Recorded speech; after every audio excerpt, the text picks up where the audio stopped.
गरीब चंदू चिड़ा जंगल में आइसक्रीम का ठेला लगाए पक्षियों को आवाजें लगा रहा था। आओ आओ पक्षियों, ठंडी ठंडी आइसक्रीम खाओ, मैंगो ऑरेंज सब मिलेगी यहाँ।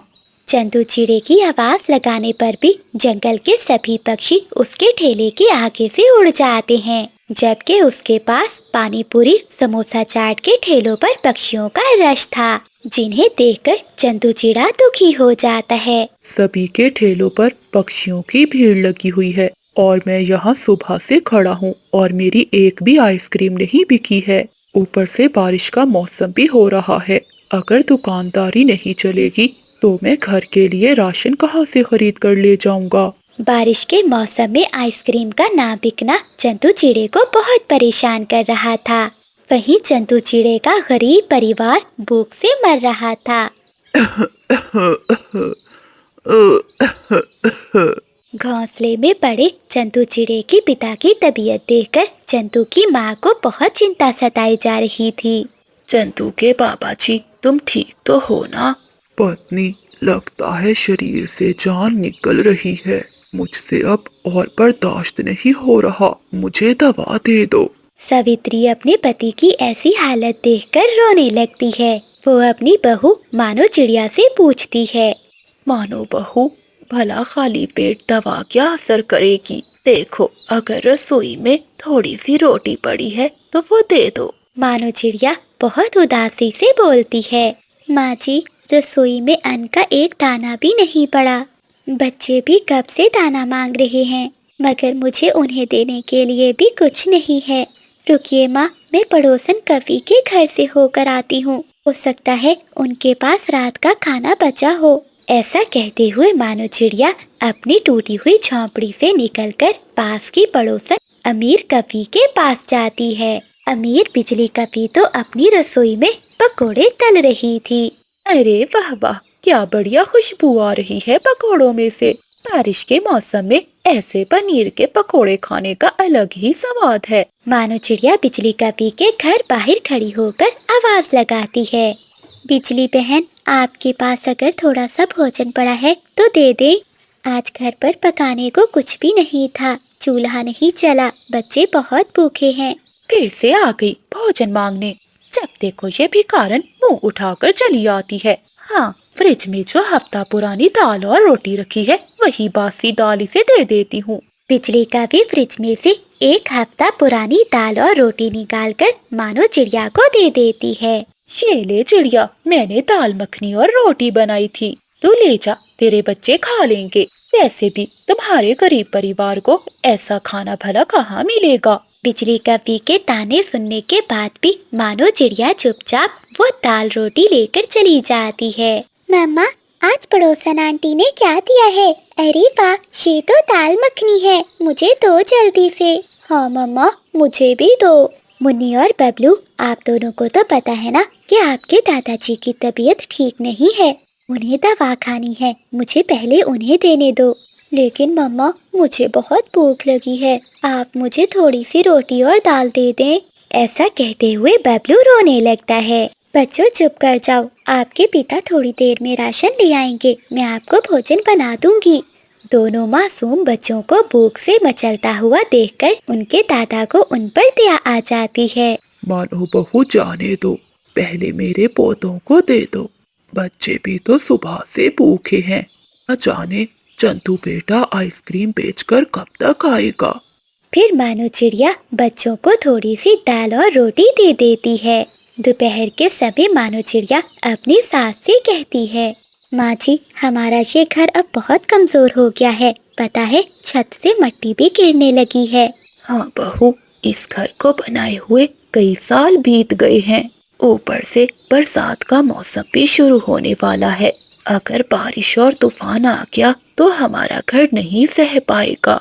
शाम होते ही एकदम से मौसम खराब हो जाता है और जंगल में तेज बारिश शुरू हो जाती है। जंगल में सभी ठेले वाले अपना अपना ठेला लेकर अपने घरों की ओर जाने लगते हैं।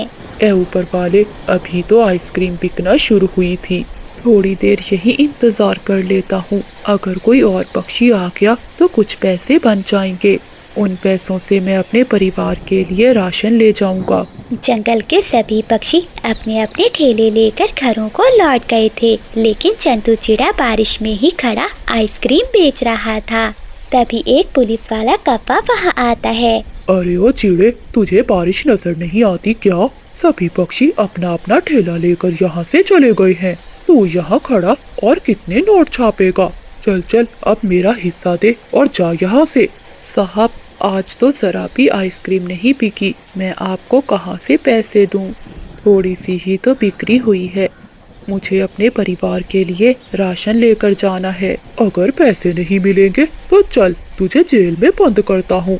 पुलिस वाले का ये व्यवहार देखकर चंदू चिड़ा डर जाता है और उसने जो थोड़े से पैसे कमाए थे वो भी कौवे को दे देता है और फिर अपना ठेला लिए वहाँ से चला जाता है। मानो चिड़िया के घर में तो छत टपक रही थी और पानी घर के अंदर आ रहा था। पिताजी आ गए, पिताजी आ गए। चंदू जी, लाइए, मुझको पैसे दे दीजिए, मैं जल्दी से भोजन का सामान ले आती हूँ। आपको तो पता है बरसात का मौसम है, कबूतर चाचा दुकान जल्दी बंद कर देंगे। कहाँ से लाऊं मैं पैसे? बारिश के चलते थोड़ी सी आइसक्रीम ही बिकी थी और वो पैसे भी वो पुलिस वाला कौवा ले गया। बेटा, आज पूरा दिन घर पे भोजन नहीं बना और अब भी हमारे पास राशन नहीं है। क्या तेरे पिताजी और बच्चे भूखे रह सकते हैं? मानो तुम आज जाकर कबूतर चाचा से उधार ले आओ। चंदू जी, मैं गई थी कबूतर चाचा के पास, लेकिन उसने उधार देने से मना कर दिया है। अब जंगल में मानसून का मौसम जोर पकड़ लेता है और जंगल में जोरों की बारिशें होने लगती हैं। चिड़िया का घर तो पहले ही कमजोर था, अब बारिश की वजह से उसकी छत भी टूटने लगी थी। चंदू जी, घर से जितना पानी निकाल रही हूँ उतना ही बढ़ता जा रहा है। 2 दिन हो गए हैं, बारिश रुकने का नाम ही नहीं ले रही और इस बारिश की वजह से आप भी अपने काम पर नहीं जा रहे। अब तो घर में ना खाने को कुछ है और मुझे तो लगता है कि ये घर भी गिर जाएगा। मानो तुम चिंता नहीं करो, ये लो दाल चावल, मैं तोते से मांग कर लाया हूँ। तुम खिचड़ी बना दो, बाबा और मम्मा को दे दो और बच्चों को भी खिलाकर सुला दो, जब तक मैं जंगल से कुछ लकड़ियाँ लाकर छत की मुरम्मत करता हूँ। फिर मानो चिड़िया रसोई में खिचड़ी बनाने लगती है और चंदू चिड़ा जंगल से लकड़ियाँ लेने चला जाता है। चंदू चिड़ा जब लकड़ियाँ लेकर लौटता है तो उसका घर टूट चुका था और चंदू चिड़े का पूरा परिवार अपने टूटे हुए घर के बाहर बैठे थे। चंदू जी, आपके जाने के बाद हमारा घर तो टूटने लगा था। ऊपर वाले का शुक्र है कि हम सब ठीक हैं। चलो, आप सब मेरे साथ चलो। जहाँ से मैं ये लकड़ियाँ काट रहा था, मुझे एक वहाँ बहुत अच्छी जगह मिली है। हम सब वहीं जाकर रहेंगे। फिर चंदू चिड़ा अपने पूरे परिवार को लेकर घने जंगल की ओर चला जाता है और वो सब एक घने बड़े पेड़ के नीचे बैठ जाते हैं जहाँ बारिश नहीं आ रही थी। अरे चंदू बेटा, ये जगह तो बहुत अच्छी है। क्यों ना हम सब मिलकर यहाँ अपने लिए रहने के लिए एक पत्तों का घर बना ले। हाँ चंदू जी, पिताजी ठीक कह रहे हैं। अगर यहाँ हमें रहने के लिए छत मिल जाए तो ये जगह बहुत सुंदर है। फिर वो सब परिवार मिलकर जंगल से कुछ लकड़ियाँ और पत्ते लाते हैं और सब मिलकर अपने लिए एक रहने के काबिल घर बना लेते हैं। चंदू बेटा, इधर आओ, जल्दी इधर आओ। चंदू चिड़ा अपने पिता की आवाज सुनकर जाता है। क्या हुआ पिताजी? बेटा, ये कोई पेड़ मामूली पेड़ नहीं है, ये तो बहुत कीमती है। ये सब पेड़ चंदन के पेड़ हैं और इनकी लकड़ी बहुत महंगी बिकती है। लगता है बेटा, हमारे दिन भी अब बदल जाएंगे। अब चिड़ियाओं का पूरा परिवार चंदन के पेड़ से लकड़ियाँ काटते हैं और चंदू चिड़ा मानो चिड़िया वो लकड़ियाँ लेकर जंगल में बेचने जाते हैं, जहाँ उनकी लकड़ियाँ महंगे दामों में बिकती हैं। अब वो परिवार बहुत मेहनत करने लगा था और ऐसे ही कुछ दिन बीत जाते हैं। अब चंदू चिड़ा अपने रहने के लिए जंगल में एक बहुत बड़ा घर खरीद लेता है। अब उनकी जिंदगी में भी खुशी के दिन आ गए थे। उनके घर में भोजन की कोई कमी नहीं थी। चिड़ियाओं का परिवार हंसी खुशी अपना जीवन बिताने लगता है। जंगल में आसमान पर गहरे स्याह बादल छाए हुए थे, जो किसी आने वाले बड़े तूफान का संकेत दे रहे थे। कोमल चिड़िया अपने टूटे हुए घोंसले में अपने बेटे बबलू को पंखों में छुपाई बैठी थी, जिसका शरीर बुखार से तप रहा था। सो जा मेरे लाल, अभी तेरे पापा आते ही होंगे। देखना, वो तुम्हारे लिए मीठे मीठे फल लाएंगे। बस थोड़ी देर और मेरे बच्चे इंतजार कर लो।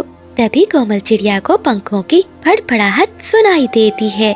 बंटी चिड़ा पिंकी चिड़िया के साथ घर आता है। शुक्र है बंटी जी, आप आ गई। देखे बबलू की हालत कितनी खराब है। बुलबुल डॉक्टर ने कहा है कि इसे ताकत की जरूरत है। क्या आप कुछ लाए हो?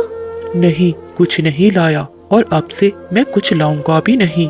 देखो कोमल, मैं तुम्हारी इस रोज रोज की बीमारी और तुमसे बहुत तंग आ गया हूँ। मैं भी एक आजाद पक्षी हूँ और मैंने अपनी जिंदगी का फैसला कर लिया है। शेर रही पिंकी, मैंने इससे शादी कर ली है। ये आप क्या कह रहे हैं बंटी जी? देखिए ना, हमारा घर है, हमारा बच्चा है। क्या आपको अपने छोटे मासूम बच्चे पर भी तरस नहीं आया? तरस, मोहब्बत अब बोझ बन गई है। मुझे पिंकी चिड़िया मिल गई है। देखो तो, ये कितनी सुंदर और जवान है।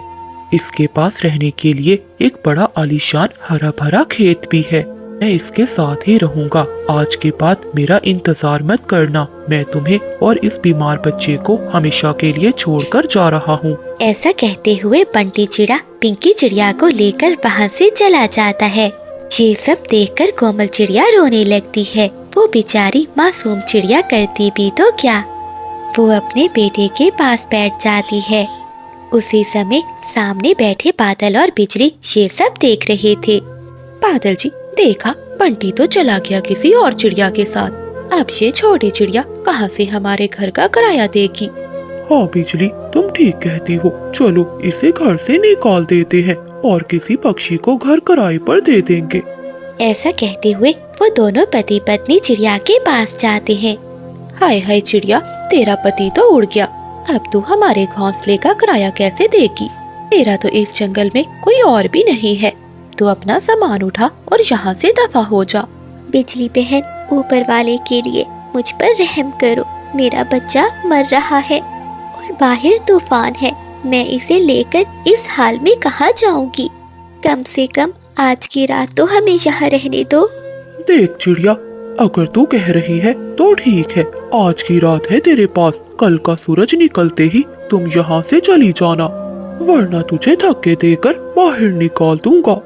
ऐसा कहते हुए बादल और बिजली वहाँ से चले जाते हैं। कोमल चिड़िया अपने बेटे को पंखों से लगाकर फूट फूट कर रोने लगती है। तभी जंगल में बारिश भी शुरू हो जाती है। कोमल चिड़िया अपनी टूटी हुई हिम्मत जमा करती है और अपने जख्मी दिल के साथ तोते के घर जाती है। तोता और तोती अपने लकड़ियों के घर में बैठे अमरूद खा रहे थे। कोमल चिड़िया दरवाजे पर जाकर दस्तक देती है। तोते भैया, तोती बहन, जल्दी दरवाजा खोले, मेरी बात सुने। पति जी, इस समय अब कौन आ गया है? चलो चलकर देखते हैं। ऐसा कहते हुए तोता और तोती अपना छाता लिए बाहर आते हैं। तोते भैया, मेरा पति मुझे इस हाल में छोड़कर चला गया है। मेरे पास अपने बच्चे को खिलाने के लिए एक भी दाना नहीं है। बबलू की सांसें उखड़ रही हैं। आप मुझे थोड़ा सा भोजन दे दे। चिड़िया की बात सुनकर तोती बोलती है, देखो कोमल, इस समय हमारे पास कुछ भी नहीं है। हमने थोड़ा भोजन जमा किया है क्योंकि कल मेरी माँ और मेरी बहन आने वाली है। अगर वो भोजन हमने तुम्हें दे दिया तो हम उन्हें क्या खिलाएंगे? और वैसे भी अगर तुम्हारा पति तुम्हें छोड़कर गया है तो इसमें तुम्हारी ही गलती होगी। तोती बहन, ऐसी बातें मत करो। इस समय मेरे मासूम की जान का सवाल है।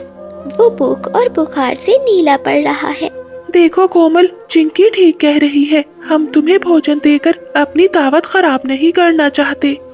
तुम बंटी कबूतर के पास जाओ, हो सकता है उसके पास कुछ दाने बचे हो। अब जाओ, हमारी नींद खराब हो रही है। कोमल चिड़िया मायूसी और दुख के बोझ तले दबी हुई कबूतर के पास जाती है, जो अपने घोंसले में बैठा बारिश का मजा ले रहा था। कबूतर भैया, बबलू बहुत बीमार है। इसने कल से कुछ नहीं खाया। क्या आपके पास थोड़ा सा दाना होगा? ओह कोमल बहन, तुमने बहुत देर कर दी आने में। अभी थोड़ी देर पहले ही मैंने सारा दाना खत्म किया है। अब तो मेरे पास भी कुछ नहीं है। जंगल में तो बहुत तेज बारिश हो रही है। ऐसी बारिश में अब मैं अपने घोंसले से भी नहीं जा सकता। हाँ, अगर तुम सुबह आओगी तो मैं दाना ढूंढकर तुम्हें दे दूंगा। कोमल चिड़िया को महसूस होता है कि इस जंगल के सभी पक्षी अब पत्थर दिल बन चुके हैं। ए ऊपर वाले, सबने अपने दरवाजे बंद कर लिए, पर तेरा दरवाजा तो खुला है। मैं इस बारिश में अपने बेटे के लिए कहाँ से दाना ढूंढूं? लेकिन मुझे हिम्मत नहीं हारनी होगी मेरे बच्चे की रक्षा करना। अगर मैं वापस ना आ सकूं तो इसे अपने पास बुला लेना, पर इसे तड़पने ना देना। ऐसा कहते हुए कोमल चिड़िया अपने भीगे हुए पंखों को झाड़ती है और इस तूफानी रात में दूर खेतों की तरफ उड़ जाती है। जंगल में तूफान बहुत बढ़ गया था। आसमान पर बिजली कड़क रही थी। हवाओं की रफ्तार बहुत तेज थी। ऐसी हवा में छोटे पक्षियों का उड़ना नामुमकिन था, परंतु कोमल चिड़िया ऐसी बारिश और हवाओं में भी उड़ती है। वो बहुत मुश्किल से एक वीरान खेत में पहुंचती है। वो खाली खेत में इधर उधर अपनी चोंचें मारती है कि शायद उसे कोई दाना मिल जाए। तभी कोमल चिड़िया को एक दाना मिल जाता है। दाना मिल गया। मेरा बबलू अब भूखा नहीं रहेगा। बस थोड़ी देर, मेरे बच्चे, माँ तेरे पास आ रही है। कोमल चिड़िया जैसे ही वो दाना उठाती है तो हवा का एक तेज झोंका उसे दूर झाड़ियों में फेंक देता है। वो झाड़ियाँ कांटेदार थी। कोमल चिड़िया घायल हो जाती है। ए ऊपर वाले, ये क्या हो रहा है मेरे साथ? लेकिन मैं हार नहीं सकती। अगर यही रुक गई तो मेरा बबलू मर जाएगा। मुझे जीना होगा मेरे बेटे के लिए। कोमल चिड़िया अपनी पूरी ताकत लगाती है और उस झाड़ियों से बाहर निकलती है। उसका पंख घायल हो जाता है, लेकिन वो उसकी परवाह नहीं करती। वो लड़खड़ाती हुई उड़ती है और अपनी चोंच में दाना दबाए रखती है। बबलू मेरे लाल, उठो, देखो माँ दाना लाई है। मैंने किसी से भीख नहीं मांगी। बेटे, मैं खुद लेकर आई हूँ। खा लो मेरे बच्चे। तुम ठीक हो जाओ, फिर हम यहाँ से दूर चले जाएंगे। बबलू घोंसले में बड़ा हुआ था। इसकी आंखें आधी खुली थी, लेकिन इनमें कोई चमक नहीं थी। कोमल चिड़िया जब अपना पंख बबलू को लगाती है तो वो बर्फ की तरह ठंडा पड़ चुका था। वो भूख और बुखार के कारण बहुत देर पहले ही दम तोड़ गया था। कोमल चिड़िया जोरदार चीख मारती है। नहीं, ऐसा नहीं हो सकता। बबलू, आंखें खोलो, देखो माँ तुम्हारे लिए अपना खून बहाकर दाना लाई है। कोमल चिड़िया की चीखें इतनी दर्दनाक थी कि जंगल के सभी पक्षी वहाँ आ जाते हैं। बुलबुल बबलू को देखती है। बहुत देर हो गई है कोमल, तुम्हारा बच्चा अब इस दुनिया में नहीं रहा। ये सुनकर कोमल चिड़िया और भी रोने लगती है। वो बंटी चिड़े की तरफ देखकर कहती है, बंटी तुम जीत गए, मैं हार गई। देखो, आज तुम्हारी बेवफाई और इस जंगल की बेहिस्सी ने हम दोनों को मार दिया। अब तुम सुकून से रहना। ऐसा कहते हुए कोमल चिड़िया गिर जाती है और वो भी इस दुनिया को छोड़कर अपने बेटे के पास चली जाती है। ये देखकर सभी पक्षियों की आंखों में आंसू थे। अब वो अपने किए पर बहुत पछता रहे थे। बुलबुल कहती है, आज तुम सब मुजरिम हो। तुम्हारी बेहिसी ने एक माँ को मार दिया। आज से ये पेड़ कभी हरा नहीं होगा, क्योंकि यहाँ एक माँ की आखिरी पुकार गूंजी है। मैंने सब पर बात कर दिया। मैंने अपनी जिंदगी बनाने के लिए अपने परिवार को ही खो दिया। अब मैं इस बोझ के साए तले कैसे जीऊंगा?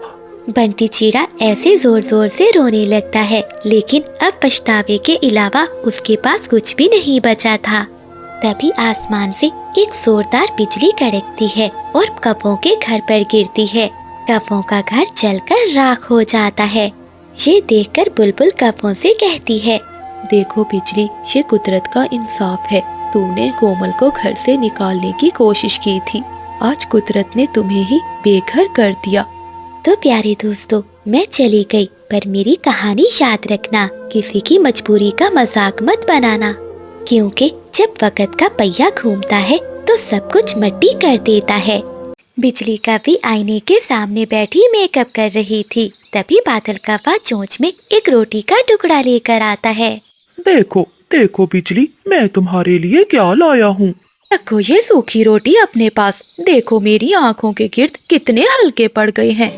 पता है बादल, उस कबूतर ने कबूतरी को मोतियों का हार दिया है और एक मैं यहाँ इस टूटे हुए घोंसले में अपनी जिंदगी बर्बाद कर रही हूँ। परंतु बिजली, मैं भी तो तुम्हारी हर जरूरत पूरी करता हूँ। क्या जरूरत? बादल, मुझे जरूरत नहीं बल्कि ऐश चाहिए। इस बोरिंग जंगल और तुम्हारी इस काय काय से मैं तंग आ गई हूँ। न जाने मेरी माँ ने मेरी शादी तुमसे क्यों कर दी। मुझे तो कोई ऐसा सुंदर कौवा चाहिए था। मुझे तो ऐसा पति चाहिए था जो मुझे जंगलों की सैर कराए और हीरों में तोल दे। बस बहुत हो गया। मैं जा रही हूँ ठंडी नदी पर, जहाँ बैठकर कम से कम मुझे सुकून तो मिलेगा। ऐसा कहते हुए बिजली कौवा गुस्से में घर से चली जाती है। बिजली कौवा नदी के किनारे जाकर बैठ जाती है और उदास होकर अपना अक्स नदी में देखती है। काश मैं भी किसी अमीर कौवे की पत्नी होती तो मेरे पास भी बड़ा घर और गहने होते। ये बुढ़ा बादल तो मेरी एक भी ख्वाहिश पूरी नहीं कर सकता।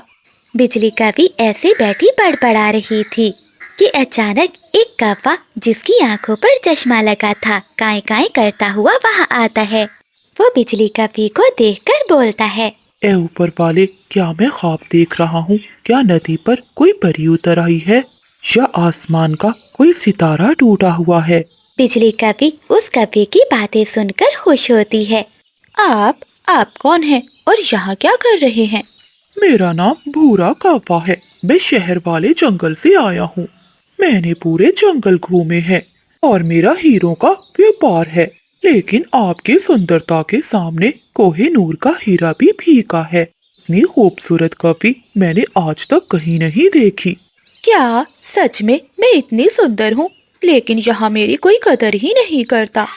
मेरा पति तो सारा दिन घर से बाहर रहता है। कदर तो वो करते हैं जिनके पास हीरा पहचानने वाली आँख हो। आपके ये पंख रेशम से भी नरम है।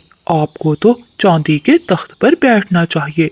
मेरा शहर वाले जंगल में एक बहुत बड़ा घर है जो गहनों से भरा हुआ है। अगर आप चाहें तो वो सब आपका हो सकता है। ये सारी बातें सुनकर बिजली कौवे की आंखों में चमक आ जाती है। क्या सोच रही हैं कवि जी? आज रात मैं वापस शहर वाले जंगल की तरफ जा रहा हूँ। तुम पुरानी गार के पास आ जाना। वहाँ से हम दोनों साथ चलेंगे। जी भूरे जी, आप तो मेरे ख्वाबों के राजा निकले। मैं जरूर आऊंगी। वो बुढ़ा बादल तो कभी मुझे उस नदी के पार भी नहीं लेकर गया। अब मैं उसके साथ नहीं रह सकती। मैं रात होते ही पहुँच जाऊंगी। ऐसा कहते हुए वो कौवा वहाँ से चला जाता है और बिजली कौवा खुशी खुशी अपने घर लौट जाती है। चीकू तोता, कोमल चिड़िया और कबूतर तीनों मैदान में बैठे दाना खा रहे थे। चिड़िया बहन, जरा वो देखो, वो सामने कौन सा कौवा है? हमारे जंगल का तो नहीं लगता। हाँ तोते भैया, लग तो ऐसे रहा है कि ये किसी दूसरे जंगल से आया है। चलो चलकर पूछते हैं। ऐसा कहते हुए वो तीनों दोस्त कौवे के पास जाते हैं। अरे कौवे भैया, आप कहाँ से आए हो? मैं शहर वाले जंगल से आया हूँ। मैं एक हीरों का व्यापारी हूँ, इसलिए जंगल जंगल घूमता हूँ। अच्छा, तो कौवे भैया ये लीजिए दाने, आप ये खा लीजिए। आप हमारे जंगल के मेहमान हैं। हाँ, चिड़िया ठीक कह रही है। हमारे जंगल में जो भी आता है हम उसका बहुत ख्याल रखते हैं। जंगल में रात हो जाती है। बादल कौवा अपने घोंसले में सोया हुआ था। बिजली कौवा चुपके से अपने सामान की पोटली बांधती है। बाय बाय बादल, अब मैं रहूंगी महलों में और तुम यहाँ टूटे हुए घोंसले में। ऐसा कहते हुए बिजली कौवा वहाँ से चली जाती है। बुलबुल भागी भागी कोमल चिड़िया के पास आती है। चिड़िया, मुझे सूचना मिली है कि शहर वाले जंगल से हमारे जंगल में एक कौवा आया है। वो कौवा कोई आम नहीं बल्कि वो चीलों और उल्लुओं के साथ मिला हुआ है। उसका काम पक्षियों को पकड़कर उन्हें देना है। बदले में वो उनसे हीरे लेता है। क्या बुलबुल बहन, ये आप क्या कह रही हैं? हाँ चिड़िया बहन, ये सच है। मुझे अभी अभी मेरे भाई ने बताया है कि उस कौवे को आज हमारे जंगल की तरफ आते देखा है। बुलबुल बहन, जरूर वो भूरा कौवा ही होगा। हमें सभी पक्षियों को सावधान करना होगा। चलो चलते हैं। ऐसा कहते हुए वो दोनों तोते और कबूतर के पास जाती हैं। कोमल चिड़िया भी सारी बात उन्हें बताती है। तभी शोर मचाता हुआ बादल कौवा वहाँ आता है। गजब हो गया, मेरी पत्नी घोंसले में नहीं है। न जाने वो कहाँ चली गई है, उसका सामान भी नहीं है। लगता है वो मुझे छोड़कर चली गई। बादल भैया, ये जरूर उस भूरे कौवे का काम होगा। उसी ने बिजली को लालच दी होगी। कौन सा भूरा कौवा? फिर चिड़िया कौवे को सारी बात बताती है। बुलबुल कहती है, चिड़िया बहन, इससे पहले कि देर हो जाए हम सबको पहाड़ों की ओर जाना चाहिए। वो जरूर गार में ही होंगे। ऐसा कहते हुए सभी पक्षी पहाड़ों की ओर चले जाते हैं। भूरे, देखो मैं आ गई। अब चलो जल्दी से, मुझे वो हीरो का हार चाहिए। हार? हो। बेवकूफ कौवी, हार नहीं।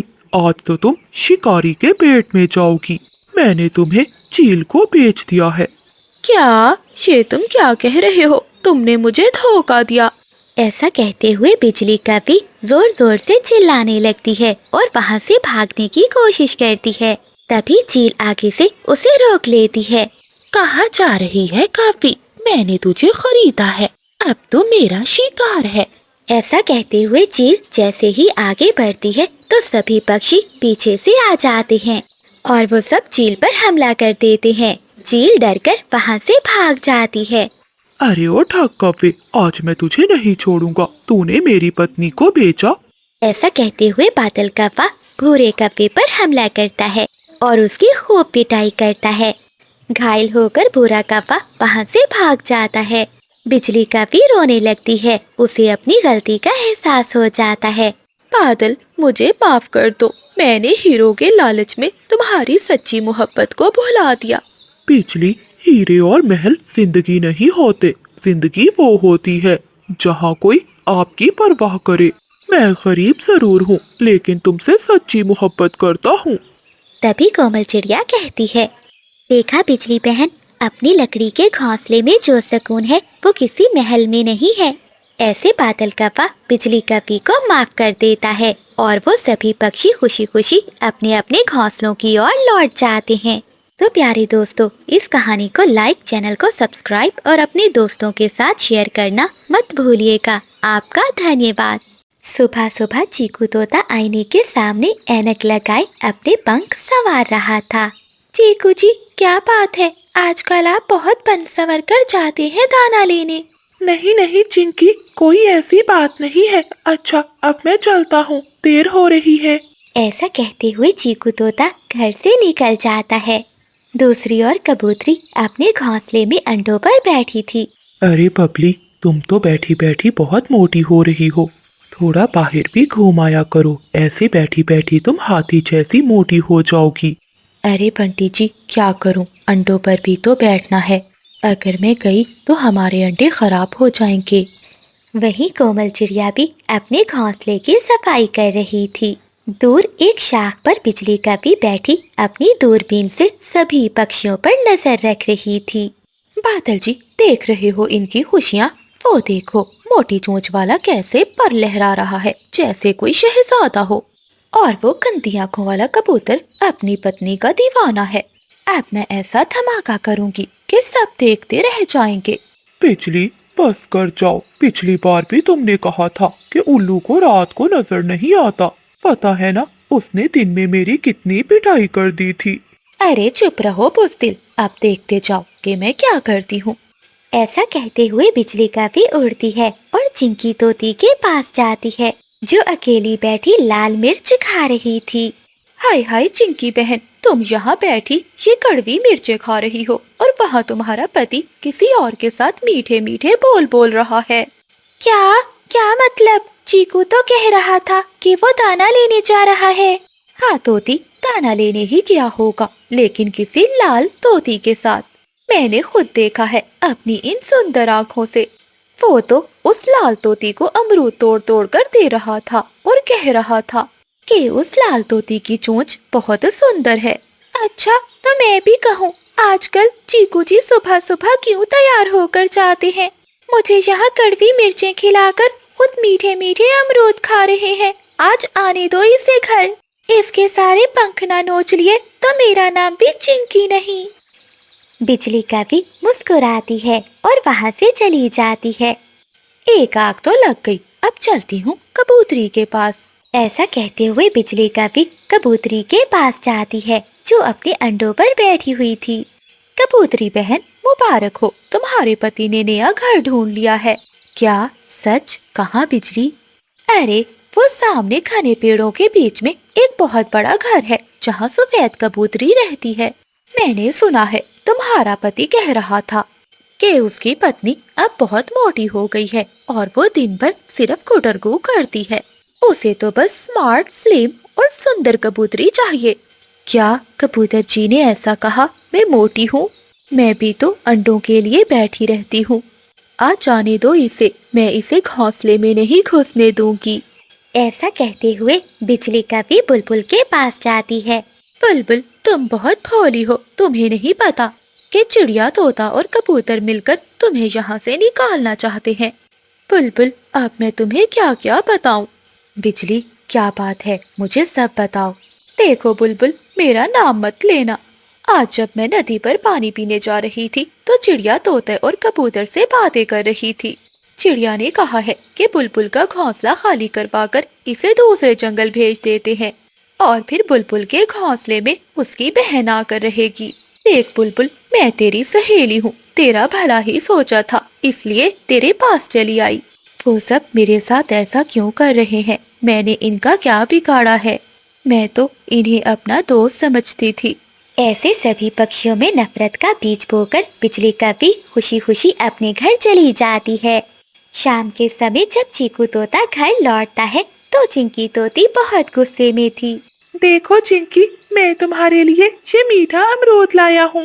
नहीं, मुझे नहीं चाहिए आपका ये अमरूद, अपने पास रखो और जाओ, जाकर ये अमरूद अपनी उस लाल तोती को दे दो जैसे आज तुम प्यार भरी बातें कर रहे थे। ये तुम क्या कह रही हो चिंकी? कौन सी लाल तोती?